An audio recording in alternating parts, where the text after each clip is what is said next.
And we begin with an NBC 15 News reality check, the alarming state of Alabama's mental health system. We have heard over and over about the lack of resources for those suffering with mental illness.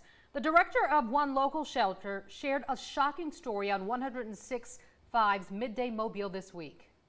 I said, I need to know how to transport a resident to you. She is suicidal and homicidal, living in a group environment. Do I call the sheriff? Do I, dispatch employees? Or do I call an ambulance? How do I get her to you? She needs help.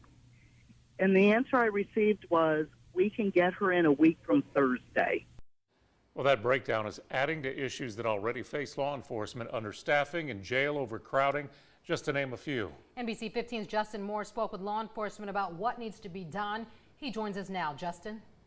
Yeah, right now there are about 34 inmates inside Mobile Metro who are on suicide watch and over 200 on medications for mental illnesses. The sheriff says these kind of inmates don't belong behind bars. Mental illness and people that are mentally ill are unpredictable. Something law enforcement officers face daily. Mobile County Sheriff Sam Cochran says his jail is overcrowded with people who need help. I think clear that the state is not properly funding the mental health, and we just do not have enough available treatment for people suffering from mental illness. Data from the Alabama Department of Mental Health shows 75% of women in jails have at least one mental health diagnosis or substance abuse problem.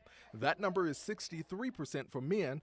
Within the last 6 weeks, Mobile County deputies say they were forced to shoot 3 armed suspects suffering from mental illness in separate incidents. All 3 were killed. They really were all suicide by cops, in my opinion. They forced the officers and knew the officers would be forced to use deadly force against them. Mental Health America ranked Alabama 48 out of 50 states for access to care.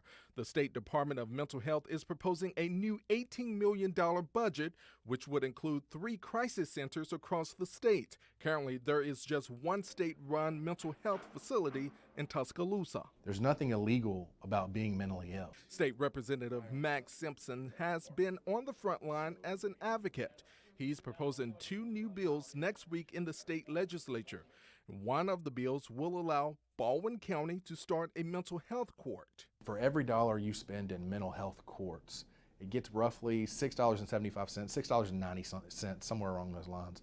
You get that back from not having to pay for them long term, for not having to house them in prison. The other bill would allow first responders to receive workman's comp for post-traumatic stress. But is it enough? There's no magic pill that you can take and solve all these problems. It's going to take hard work. It's going to take a long-term process, and I want to be part of the solution. Now, Simpson says Alabama has gone backwards when it comes to mental health. He says it's going to take some time for things to get back on track. Kim?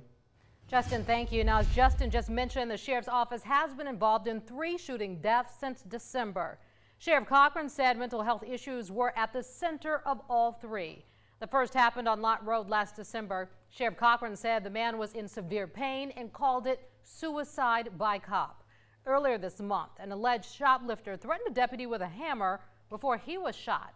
Then this week, a woman died in a shootout with deputies. Her husband said mental illness played a role.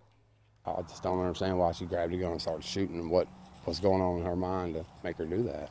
I just don't. She has delusions and, thinks things are going on as not. We told you last night about Representative Simpson's plan to start a mental health court in Baldwin County. The plan is to use fees on vaping, CBD, and hemp products to fund mental health court. Baldwin County Sheriff Huey Hoss-Mack says his caseworkers screen inmates for mental disorders, giving them treatment and guidance. But if they bond out, there is no help until they commit another crime. 10 counties in Alabama already have mental health courts and have reported success.